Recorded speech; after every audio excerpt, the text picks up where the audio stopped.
We've got a little thing to start us out with, so let's watch this very briefly. It's General Manager Daryl Morey, whose tweet supporting anti-government protests in Hong Kong set off a firestorm between the country and the league.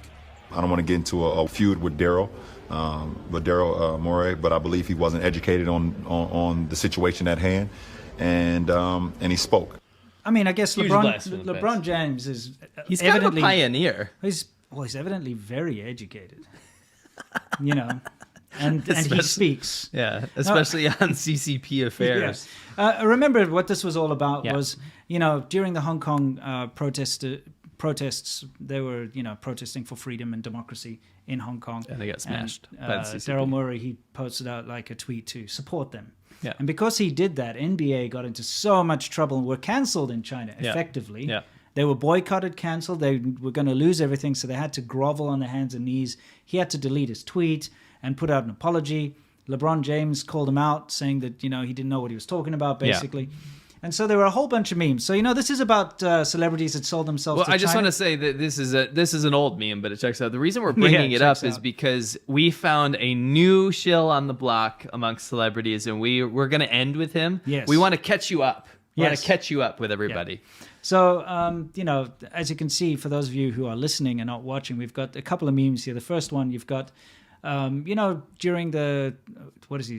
He's NBA. Yeah, no, keep thinking NFL, whatever, NBA. I love NFL. Yeah, so during NBA, they do this kneeling thing when they play the national anthem as a sign of disrespect for the national anthem or a sign of respect for something, or, you know, it's a political message that they're doing. But not when the Chinese national anthem is playing and you see them all standing up with hand on heart for the Chinese national anthem, kneeling for the American one. Yeah. Don't kneel for the Uyghurs that are in concentration camps. Well, you know, here's the thing. They actually have been told that they must stand for the Chinese national anthem. They are not allowed to kneel. Because the Chinese audience that's watching... Yes. They have to see it shows you that all this political activism... I know. Whoa, you went there. Yeah, exactly. Well, you went all in. Yeah. We went to put this media back together. Yeah, exactly. Well, you know, there's LeBron James being shafted by China, quite literally. Yeah. Anyway. Oh, boy. You know, the thing is, this political activism is all good and well, but only in free countries. Have you noticed that? Yes. So you'll get these athletes and stuff will be all pious and full of, you know, all their garbage and kneel for the national anthem and wear T-shirts and do certain things, you know, when they're in a free country. But when it comes to China, they're not allowed to do any of that stuff. And you see how they are and still remain silent. That's where I stand, is kneel for the national anthem. If that's what you stand for and if that's your political statement, you have every gosh darn right to do that. Sure. And that's fantastic that you have that right. Mm-hmm. But you can't play by that same rule when you're in a different country because of the market. Bullshit. That is where you're wrong. It just proves that it's hollow. Yes. The stuff that they pretend to stand for, they obviously don't. Because if you, let's be honest, if you really were all about, say, human beings, equality, and that type of thing, you certainly wouldn't support the CCP. No, not the way they treat the minorities, people like the Uyghurs and the Tibetans or black stuff. people. Or black people in China are treated terribly. You certainly would still kneel down for the Chinese national anthem too, but they won't. They refuse. And it shows you that it's just a political play, a plot, a ploy to get sympathy and to get support. You really doubled up on that meme there. Yeah, I know. It's kind of one of my faves. Anyway, there's a stand with Morey, and it's got him saying no, and then it's like stand with money, and it's yes. It's like yes. Yeah, some of his tweets. Let's see what else we got. Some classics, just to remind everyone. Set the stage for what we found. It's got the Nike ad in front of LeBron James's face. It says, "Believe in something unless it means sacrificing our profits." That's a good one. I like that. Yeah, it's true though. A lot of these companies, all of these big companies, you know, you must understand these big corporations love to jump on the political bandwagon. Yeah. Whenever there's some kind of a political row or the BLM movement or something, they jump behind it straight away. But when it comes to China, they refuse. They absolutely refuse to jump behind any of the human rights issues. Well, because the whole market's gone in China if they do anything like that. It's so hypocritical. It is. It is. I'm not making excuses. It's infuriating though, because you know they are willing to basically do the exact opposite of what they're doing in the West when it comes to China. This meme is him talking to Tank Man. He's a PLA soldier, and he's talking to Tank Man, who is actually Morey. And he's because this is what he said to Maury. He's not educated on the matter. Okay. But yeah, LeBron James is leaning on the tank and he's saying, I believe you're misinformed and not really educated on the system because... Situation. Situation. That's the whole thing. The Hong Kong pro-democracy protests were all about trying to stop the level of suppression and brutality of the CCP, the way it controls the people, just like what it did in Tiananmen Square is what they were afraid would be happening in places like Hong Kong, and that's why these things happened. You see, so this is my favorite meme out of all this of is them. the most like it's on the point. ball. Yeah. Okay, today was 80s Day for school. So it's obviously like a theme day. Yeah, you got to dress up as something for take a look. It's fun.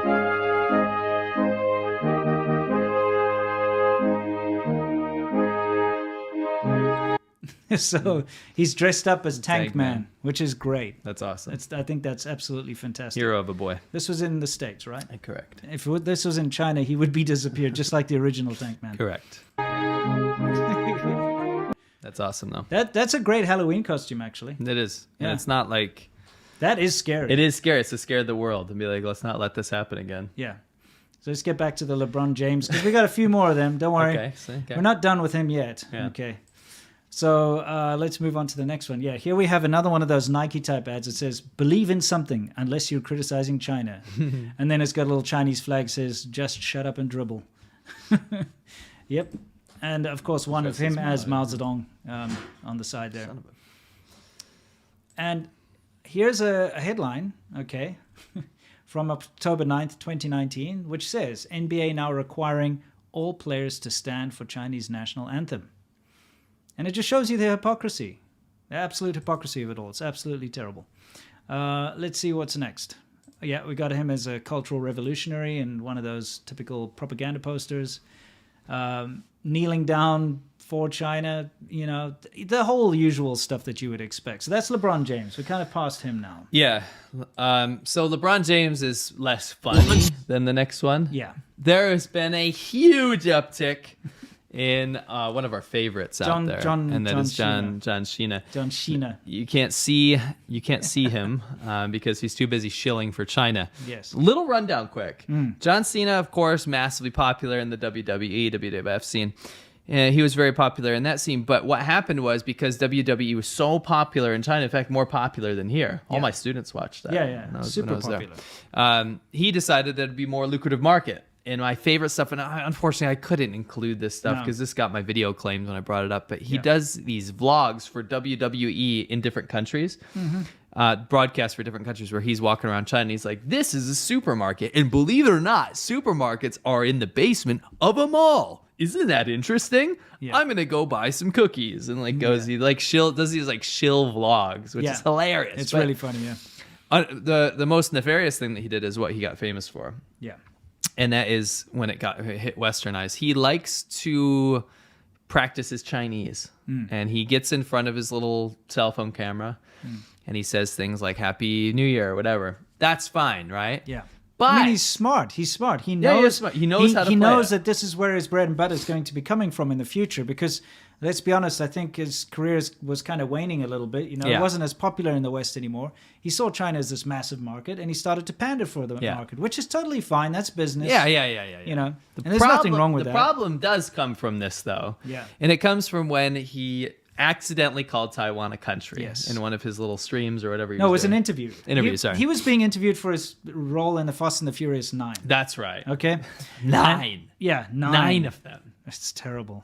Anyway. So anyway, he's being interviewed, and in the interview, he said that he couldn't wait for Fast and Furious to come out in this country. When he was talking about Taiwan, he was being interviewed for Taiwan news or something. I can't remember the exact context.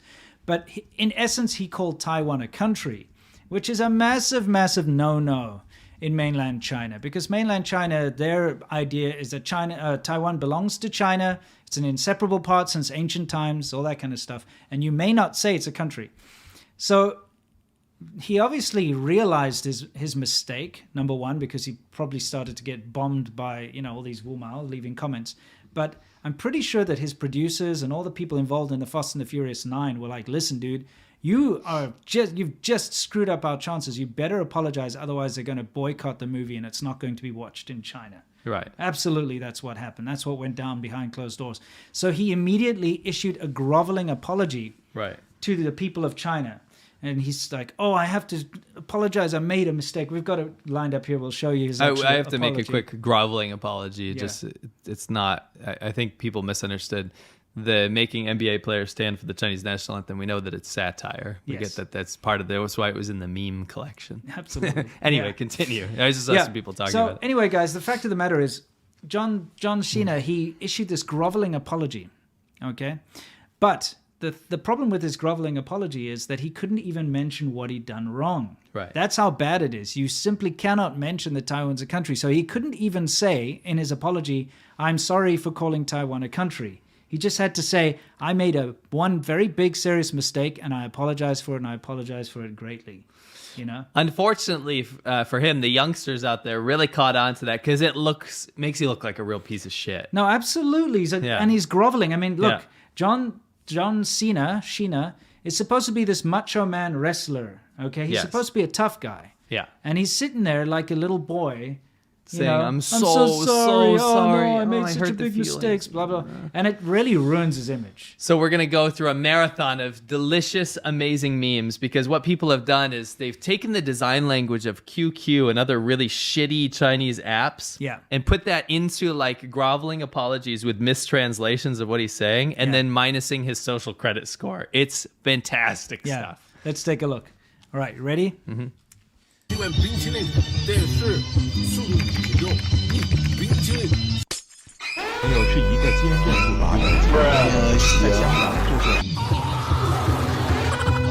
You stupid！ I got a pizza here. 中国是条西亚，我做很多采访，很多。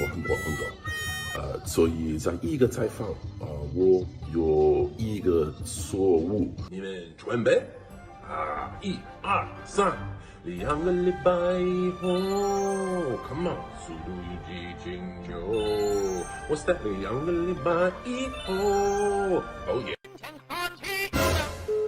你好，微博，现在我拍电影，但是我给手机吃饭，我不可以用我的手机，我们拍的时候，所以我现在拍这个，因为他们给我老干妈。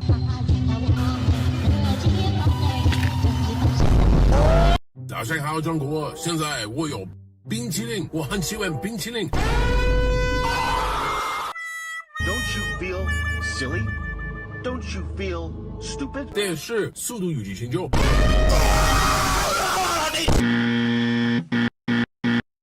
冰淇淋，速度与激情9，我最喜欢。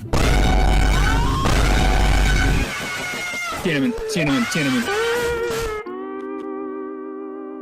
所以现在是差不多一样，冰淇淋，再见。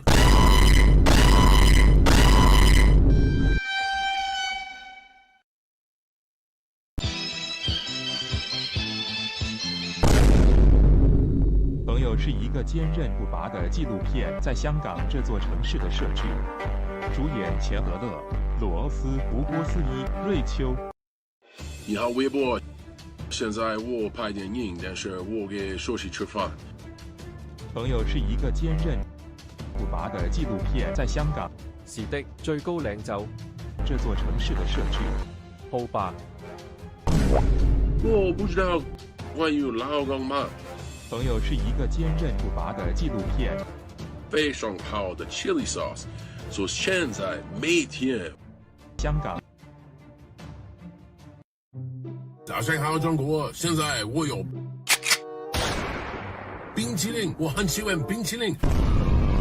电视《速度与激情9》，冰淇淋，速度与激情9，我最喜欢。所以现在是差不多一样，冰淇淋，再见。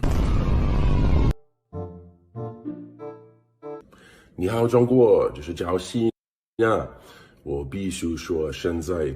This is his actual apology. Yeah. This part over here is this is why. Okay, let's go through it very quickly. Yeah, so you can catch up. Yeah. 速度与激情9，我做很多采访，很多。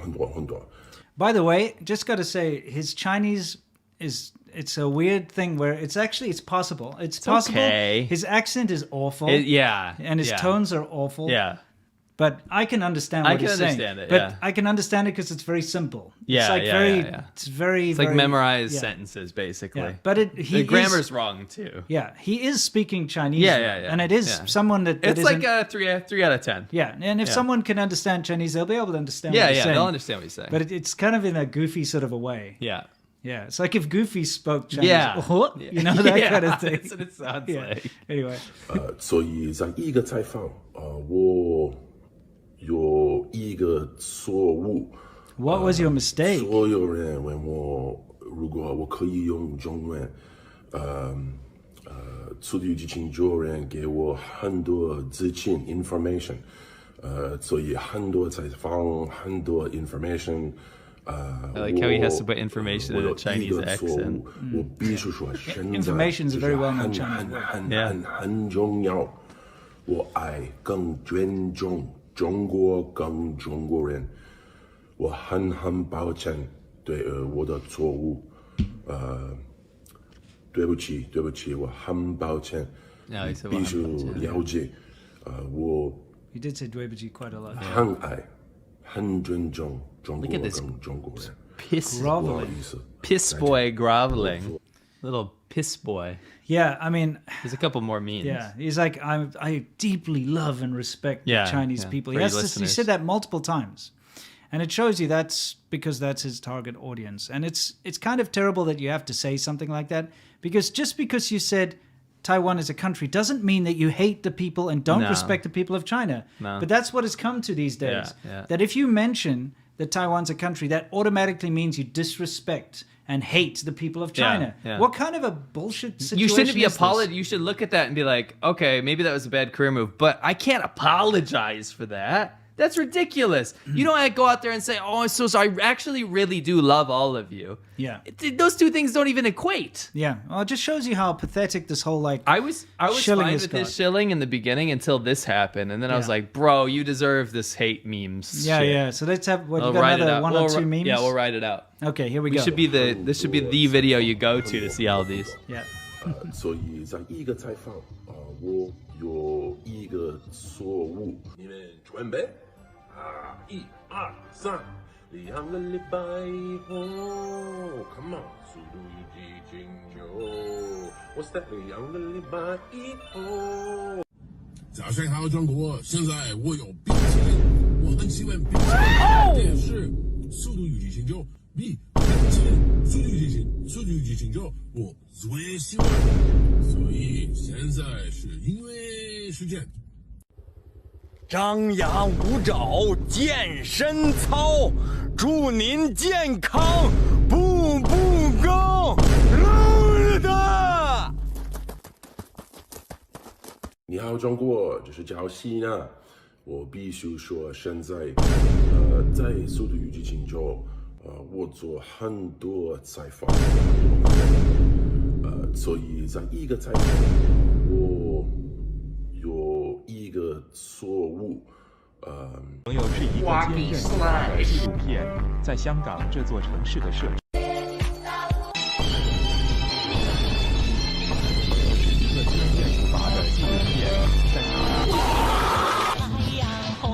早上好，中国！现在我有冰淇淋，我很喜欢冰。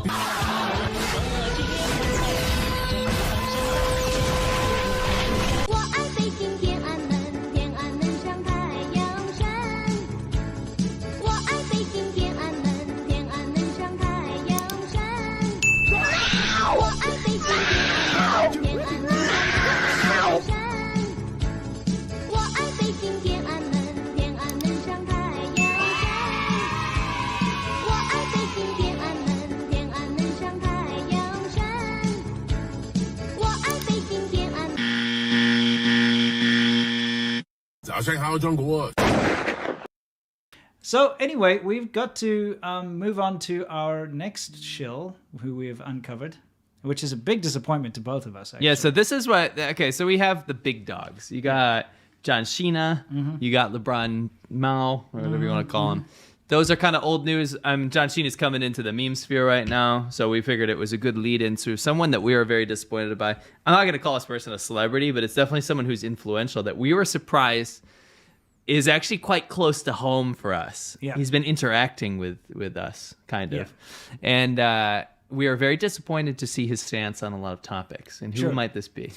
Well, put him in the background here. There's a guy called American McGee. And for those of you who grew up in the sort of 90s and 80s, you probably heard about him if you were into computers, because he made a very famous computer game, which both of us played back in the day, called American McGee's Alice. Came out in 2000. I want to say my experience with this.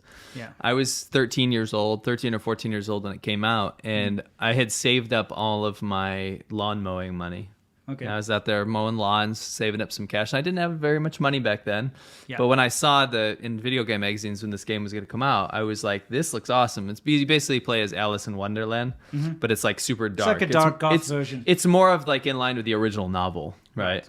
And I thought it looked so cool. I saved up all my money. I went to Circuit City. My mom brought me there, and I spent all my hard-earned money on that game. Right. And I never thought that at that time I would be involved in a Twitter feud with the creator, American McGee. I really looked up to him as a kid. Yeah, it's unfortunate. He was a really good developer, and I love the game. So yeah, he moved to China in 2005, I believe it was. Yeah, he's set up in Shanghai. Yeah. And that's where he's been. So he's been in China for the same amount of time as I've been in China, basically. Yeah.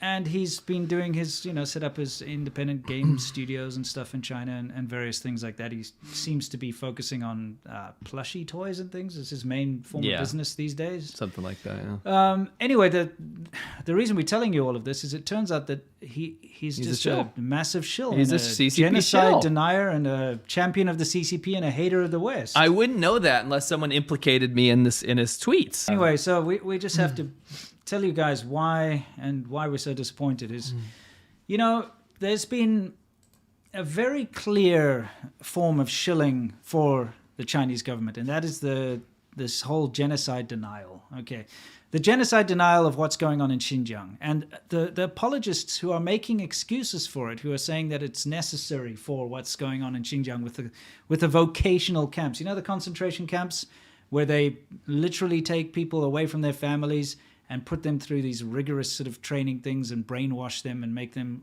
renounce their religion and renounce their language and, all this kind of stuff. It's pretty awful what they've been doing, and they convert mosques into just tourist attractions and they take all the religious parts out of it and, they force people to disavow their religion and all that kind of stuff. There's a lot of terrible things going on.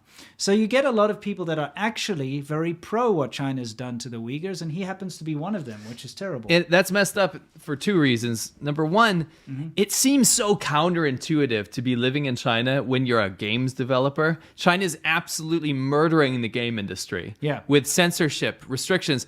You can't have moral dilemmas inside of games. No, but here's you can't the thing. show violence. You People can't do like anything. him rely on the Western market. Right. They don't care about the Chinese market. So he can sit in Shanghai, make his little plushy toys and stuff, make his games, and they get sold to a Western market. So he still relies on the Western. He can still virtue signal. Don't you think it's kind of crazy? You get someone like that who's sitting in China, praising the Chinese government, shitting on the West. Because I went through his Twitter feed in preparation for this show, and he really shits on America all the time. He's very political on his Twitter. It's ironic with his name. Yeah, his name's American. I mean, you can shit on America all you want, though. But I'm just saying, though, it is ironic that someone like that is sitting in a country that really, he's not going to make his bread and butter from. No. He's not going to be able to sell his games there, especially something like Alice. Oh, no. It's so very, relying very on the Western market and then at the same time championing genocide and authoritarian dictatorships and then constantly running defense for them. That's what I noticed on his tweets and some of his articles is that he's running defense for the CCP all the time. Yeah. And it turns out he was kind of also involved in conversation with somebody that is a very strong leader of genocide denial and pro-CCP propaganda. So let's just the reason why we're talking about this is because it actually involved us. We were tweeted at and you were tweeted at. So let's just get how this started. There's a guy over there, his name's Scott Adams, and he said, this is about Taiwan, by the way. Yeah. Because American McGee is all for China taking over Taiwan. He's an American. He supports the takeover of Taiwan. He supports the invasion of Taiwan through his tweets, you can see. So somebody made a comment on the whole Taiwan thing because someone asked, what did Biden give Xi? Because, they had this conversation about Taiwan. So Scott Adams says, given that China never keeps a promise, it's easy to see where this goes next. So American McGee, the game designer, said, China makes promises in its 5-year plans. Okay? Now, that's that communist crap they plus do. 15 social credit. Exactly. How they keep those promises are public record, clearly evident in eradication of poverty. He said that. Can we talk about the eradication of poverty for a second You here? just got to calm down a little bit. What was their threshold for not being impoverished anymore? $400 a year. $400 a year. So, again, I want to ask you out American there, McGee. as an audience member, if you made $400 a year, would you consider yourself impoverished? Because I would. You know what I mean? Yeah. The thing is, in China, if you make $400 a 400 year, something, yeah. 436, I think it is. It means that you have been lifted out of poverty, and that's what he's talking about. Oh, look, see, they did poverty alleviation. Also, the flip side of that is the government deserves credit for you making more than $400 per year. Yes, isn't not that you, weird? not this business idea that you had, Yeah, or not are you you working hard hard and planting more potatoes that year. Yeah. That's the government's poverty alleviation. And guess what, American McGee, one of my childhood heroes, the idea that the Chinese government supplied all of that money is incredibly disingenuous to the Chinese people that worked very hard to get themselves out of poverty. Yes. Number two, that poverty alleviation campaign, that's the 5-year plan that's in public record that you're talking about, those 5-year plans have never not been met. And you know that, American McGee, very, very frickin' well, that the 5-year plans have to be met. Yes. They make a 5-year plan and then they have to meet it. It's not that they meet it, they have to meet it. And so they say they Verbally, meet it. Yeah. yes. They say, oh, look, our GDP numbers reach this within that 5-year plan because we said so. But meanwhile, it's not true. So Winston and I found a fantastic Chinese YouTuber's channel, and he did this unintentionally, but he was in a poor village. Yes. And what we noticed was, you know what?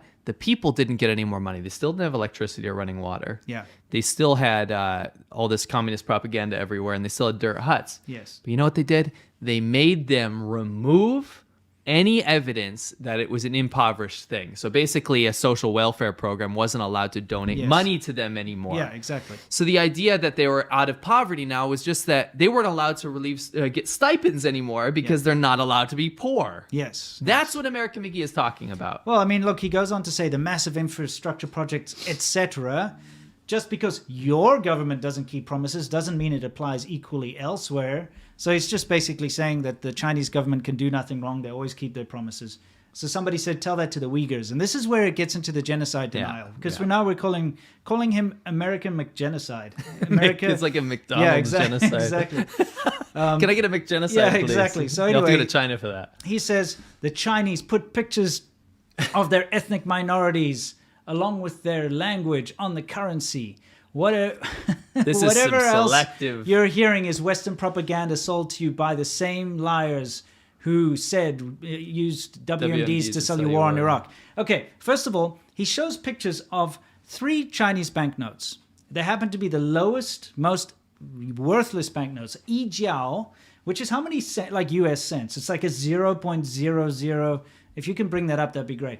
Yijiao is the smallest, lowest denominator of Chinese money. It's like a penny.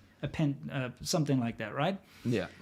The Yijiao note, the Rjiao note, which is 2 pennies, and the Wujiao note. These 3 notes, which are completely useless in China, except for the Wumao, you can put a whole bunch of them together to make something, have pictures of ethnic minorities on them, yes. But every other banknote has a picture of Mao Zedong, the brutal dictator. It's 1 cent. Is it 1 US cent? Yeah. Okay, so 1... Are you sure? Yes. Okay. I feel like you're messing that up. No. That looked okay. Anyway, the fact of the matter is... You're talking about Yifan. Oh, Yifan Chen, that's right. Anyway, so these Yijiao, Rjiao, and Wujiao notes have that, but none of the others do. Okay, and the fact that he's trying to use that to say that China respects its minorities is a joke. Yeah, the rest of the money's Mao. Now, now this is relevant, okay? I'm not just reading out a Twitter battle here, guys, okay? This is relevant. The next person said, that's your proof? They put their enslaved ethnic minorities on their money? Be more curious. So he said, I am curious. So I speak to China's ethnic minorities when I travel and when I find them in the city where I live, Shanghai.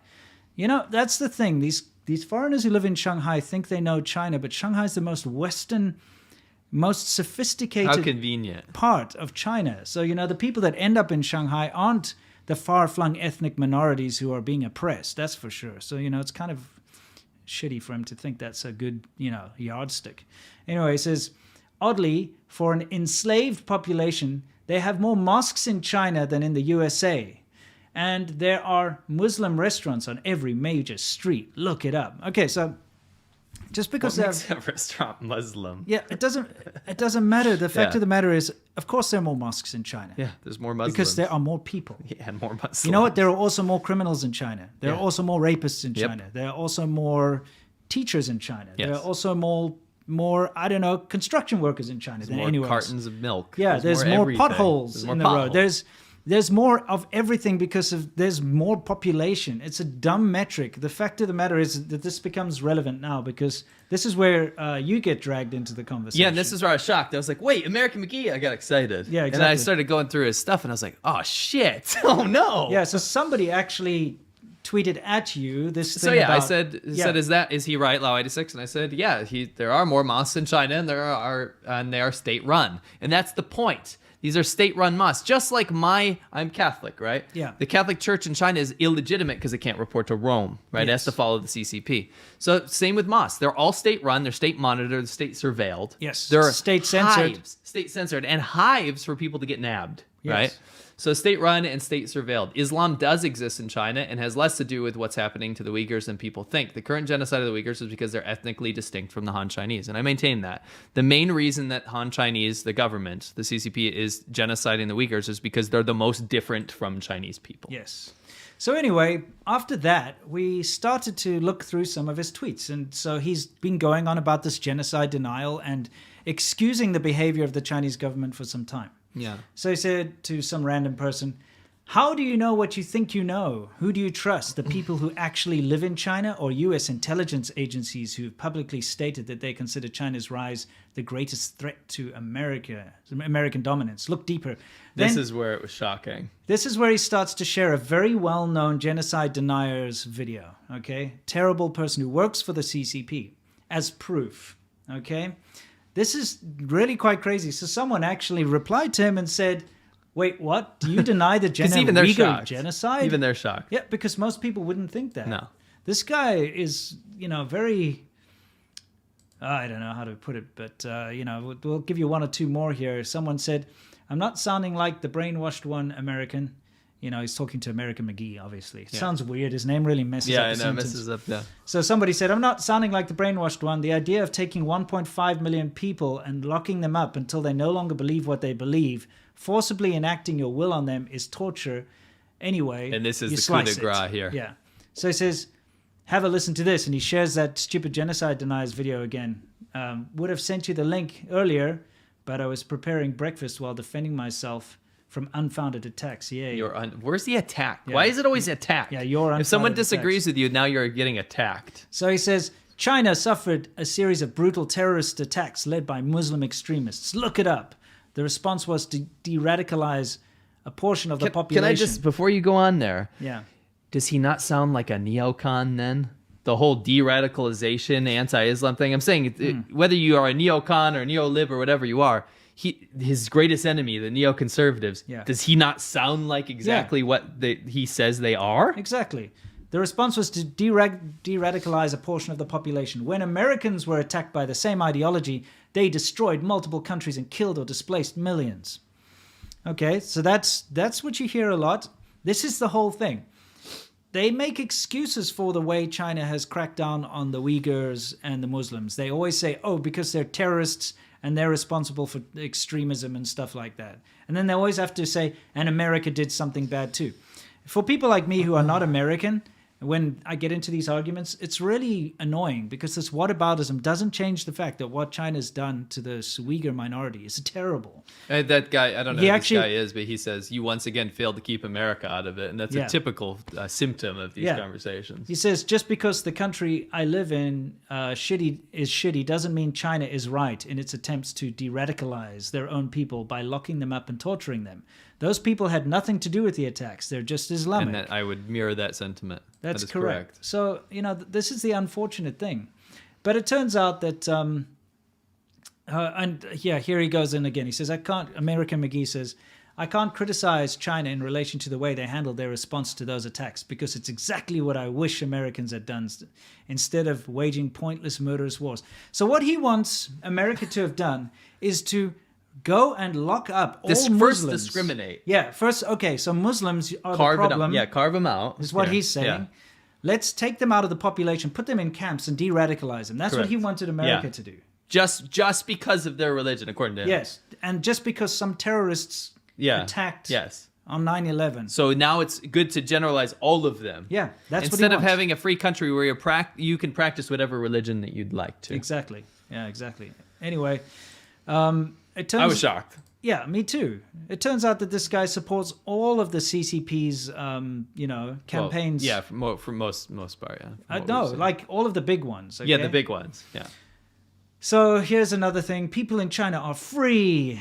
155 million of them travel to destinations outside of 2019. Read this. And they have a representative government with a voting system. What? I mean, that reeks of that guy, the CCP dude that says, we are a democratic nation. It's just a different style of democracy. You get us wrong. You don't understand. Yeah, a representative government with a voting system. Who votes? There's no votes. The CCP members, the party members It's an internal leadership. Yes, the leaders vote who gets to be the next leader. Even then, not really. No. You know what I mean? It's amazing how much these guys buy into the propaganda. It's not just propaganda. That's blatant misinformation. That's actually just a lie. Yeah. Right? There is no representation.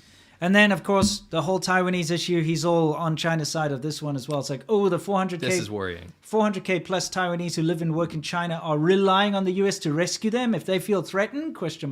Maybe they don't feel threatened, He's just being This isn't a Hitler moment. No. So it's okay. Let the CCP do whatever they want, even though they're wicked fascist. Yeah. And doing all these horrible things. That's fine. Let them threaten Taiwan. It's totally fine. The US should not stand up for them. Yeah. That's his whole thing. And then, of course, with the Hong Kong thing as well, he said, stand with, in quotation marks, the people of Hong Kong, ? How long before you have to stand with the 70,000 plus Americans currently residing in China? How about for once, let foreign nations handle their own issues? Based on my US news feed, y'all have enough of your own problems back home. So his whole thing is like, don't interfere, let China be bad, let China do its terrible things, and never question it. I count millions of Hong Kongers that left their homes to go out on the streets to protest against the CCP to maintain their democracy and freedom. Yes. They're all wrong. Yeah. Because you think it's more important to talk about the expats that choose to live in China. Yes, that's right. So anyway, someone said, just let those foreign nations oppress and hurt and murder and genocide their citizens. It'll be fine. Honestly, never thought I'd see someone with a brain defend China. Kind of disappointed. And that's where I was. And this is very uncharacteristic of Winston and I to talk about things like this, especially go through a Twitter feed of an individual. Yeah. The problem is because he meant something to me in my childhood, and he's an influential person. This isn't like a paid government shill that you say, he gets 1,000 views on YouTube or whatever. This is a real smart person, intelligent person. Yeah, you would think so. With an audience. Anyway, just to show, he said, signed a lease on an office and warehouse space for Mysterious Incorporated. The company started in 2015 from a small home office in Jing'an with a single leather purse design. Now sells dozens of plush toys, accessories, and other items with designers around the world. So you see, here's the thing. Why do we include this? I included this to show that his entire business model is reliant on the Western world. Right. The people who he shits on, and they are the reason he makes money and has a success and the reason why he can maintain this life of his in China. And I think it's quite despicable.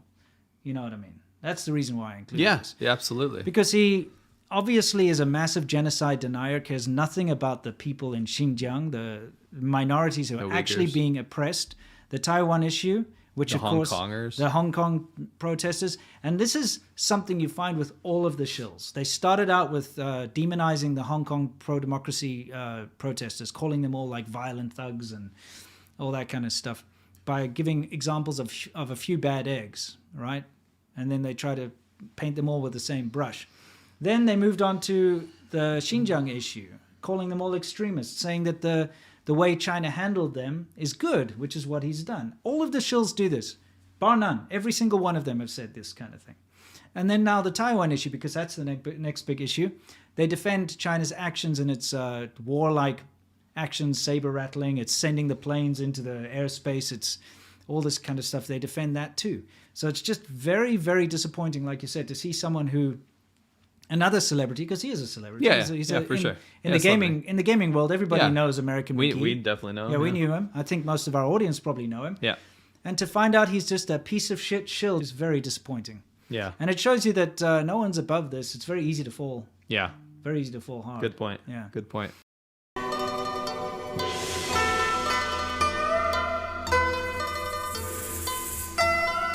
冰淇淋再见。